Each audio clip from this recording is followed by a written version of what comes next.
अब हमने शुरू करा हाइड्रोकार्बन, मतलब हाइड्रोजन और कार्बन के बीच में जो बॉन्ड बनेंगे और जो अलग अलग रिएक्शंस होंगी, ठीक है।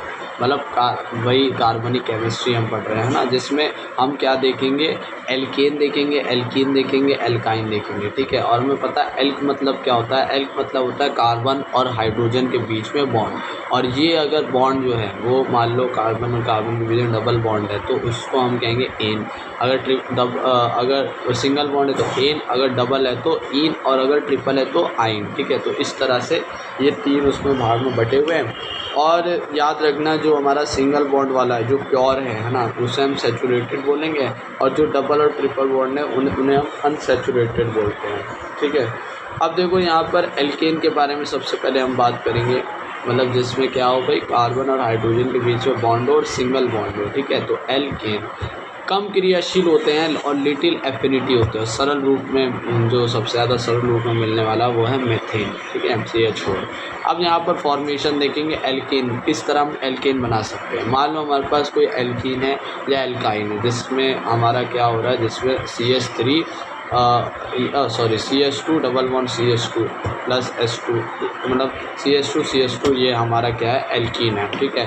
अब हमें मान लो इस डबल बॉन्ड को तोड़ना और सिंगल बॉन्ड बनाना है, तो हम क्या करेंगे, यहाँ पर पैलिडियम, पेट्रोलियम या निकल, पैलिडियम, पेंटेलियम, क्या बोलते हैं सर, प्लेटिनम और निकल, जब ये तीन हम डालेंगे जो हमारे क्या है केमिकल्स हैं, है ना, रसायन है, तो उसके बाद ये क्या होगा, जो हाइड्रोजन है वो जुड़ जाएंगे इनसे, CH2 से बॉन्ड टूटेगा तो ये CH3 हो जाएंगे, ठीक है। इसी तरीके से अगर ट्रिपल बॉन्ड हो तो यही चीज़ डालते हैं, निकल, पैलिडियम, प्लेटिनम, तो ये बॉन्ड टूटेंगे दोनों और फिर CH3 बन जाएगा। जहाँ पर निकल जो है उसको हाई टेम्परेचर पर देना पड़ता है। अगर इन तीनों में से कोई एक का इस्तेमाल कर सकते हैं ना, मान लो निकल का इस्तेमाल कर सकते, प्लेटिनम या पैलेडियम का, ठीक है। अगर प्लेटिनम पैलेडियम का करना है तो कमरे के ताप पर भी ये चीज़ रिएक्शन हो सकती है, ठीक है ना। अब यह है योगात्मक अभिक्रिया। देखो यहाँ पर हाइड्रोजन जुड़ रहा है ना, तो जहाँ हाइड्रोजन जुड़ती है जैसे हाइड्रोजनीकरण, हाइड्रोजनेशन बोलते हैं, ठीक है ना, क्योंकि यहाँ पर हाइड्रोजन जुड़ रही है तो हाइड्रोजनीकरण बोल दिया। दूसरी रिएक्शन देखो भाई, हम अब यहाँ पर यूज़ करेंगे एक नई चीज़ का, जिसमें हम रिएक्शन देखो जिसमें सोडियम का इस्तेमाल करना है, ठीक है। तो क्या करते हैं, यहाँ पर CH3 CH2 और Cl ये बॉन्ड बना हुआ है, मतलब यहाँ पर एक क्या जुड़ा हुआ है, हेलोजन ग्रुप जुड़ा हुआ है, ठीक है।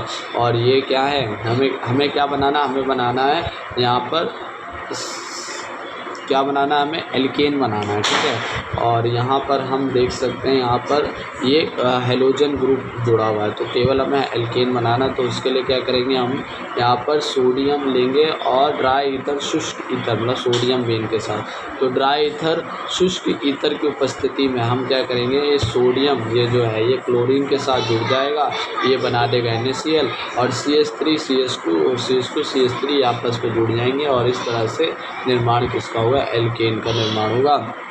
और इसी को हम वुड्स रिएक्शन, वुड्स अभिक्रिया बोलते हैं, ठीक है ना। और ये ड्राई ईथर क्या है, ड्राई ईथर होता है R, मतलब क्रियात्मक समूह OR, ठीक है, जिसमें O जो होता है वो Na से मतलब कम रिएक्ट करता है और स्थिर बनाता है, ऐसे कुछ होता है, ठीक है ना। अब इसका मैकेनिज्म देखेंगे, जैसे कि सोडियम जो है ना, सोडियम ने क्या करा, सोडियम टूट गया, दो सोडियम थे, दोनों ने दो अपने इलेक्ट्रॉन निकाल दिए, ठीक है। अब इसी दो इलेक्ट्रॉन को क्या करा भाई, किसने ग्रहण कर लिया, CH3 CH2 ने ग्रहण कर लिया। अब एक इलेक्ट्रॉन को ग्रहण करा वो ठीक हो गया, क्यों, कैसे ग्रहण करा, जब उन्होंने क्लोरीन को निकाल दिया। पहले उन्होंने क्या करा, क्लोरीन को अलग कर दिया, क्लोरीन माइनस में आ गया, ठीक है ना, उसको इलेक्ट्रॉन देकर अपना उसको माइनस में, मतलब जो उसके ऊपर एक्स्ट्रा रहता है ना वो माइनस में आ गया और ये प्लस में आ गया। और इन्होंने क्या करा, दो इलेक्ट्रॉन लेकर एक तो आ गए ये किसमें, स्थिर हो गए, एक इनके ऊपर मूल आवेश आ गया, ठीक है। तो इसके बाद क्या करा, जिसे बिंदु आवेश भी बोलते हैं, तो उससे क्या हो गया, इन्होंने एक जो दूसरा CH3 CH2 से उससे जुड़ गए। अब उससे जुड़ने के बाद इन्होंने बना दिया एल्केन, और जो Na है और Cl है वो दोनों आपस में प्लस माइनस के होते जुड़ गए, तो उन्होंने 2NaCl बना दिया। तो ये थी हमारी वुड्स रिएक्शन।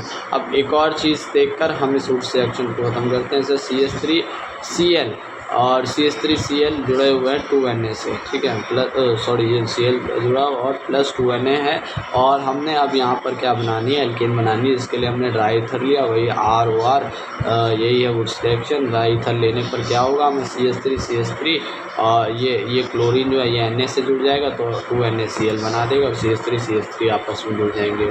तो इस तरह से वुड्स रिएक्शन की। अब दूसरी एक और देखो भाई, इसी से मिलती जुलती कुछ, जैसे यहाँ पर एक क्या बना हुआ, एक ऐसे रिंग सी बनी हुई है और Br जुड़ा हुआ है।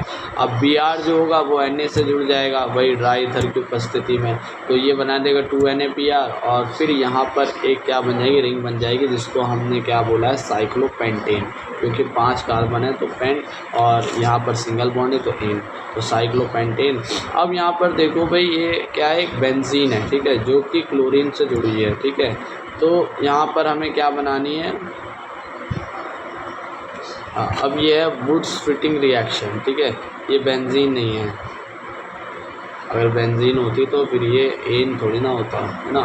तो यहाँ पर CH3Cl है प्लस 2Na प्लस Cl जो जुड़ा हुआ है वो एक रिंग से जुड़ा हुआ है, ठीक है, इसको हेक्सेन बोल सकते हैं ना। तो जब हमने ड्राई ईथर डाला तो ये क्या हो गया, ये CH3 जो है ये Cl दोनों को लेकर और वो CH3 जुड़ गया किससे, इस हेक्सेन से। तो ये जो है ये इसको कहलाया वुड्स फिटिंग रिएक्शन, ठीक है, इस तरीके से। अब एक और है वुड्स रिएक्शन से मिलती जुलती है फ्रैंकलिन्स रिएक्शन। अब वुड्स रिएक्शन में फ्रैंकलिन रिएक्शन क्या है, जिसमें यहाँ पर क्या आ रहा है, जिसमें यहाँ पर आ रहा है Cl और Zn, ठीक है। Zn क्या होता है, जिंक। तो जिंक की उपस्थिति में, जिसमें हम जिंक लेते हैं, Na की जगह सोडियम की जिंक ले रहे हैं, तो ये जिंक से साथ Cl जुड़ जाएगा, Cl2 ZnCl2 और CH3 आपस में जुड़ जाएंगे। और इसका मैकेनिज्म यही है कि Zn जो होता है उसमें 2 इलेक्ट्रॉन होते हैं, तो वो 2 इलेक्ट्रॉन को त्याग देता है, 2+ में बन जाता है, और ये क्लोरीन को छोड़ देते हैं हम, क्लोरीन माइनस में आ जाता है। अब ये 2 इलेक्ट्रॉन को लेकर CH3 एक तो मुक्त इलेक्ट्रॉन आ जाएगा, तो ये CH3 को CH3 से जोड़ लेगा, ठीक है। तो उसके बाद ये CH3 बॉन्ड मतलब एल्केन बना दिया, और Zn जो है +2 Cl2 माइनस से जुड़ जाए तो ZnCl2 बन जाएगा। तो इस तरह से ये भी हमारी वुड्स रिएक्शन समाप्त हुई है।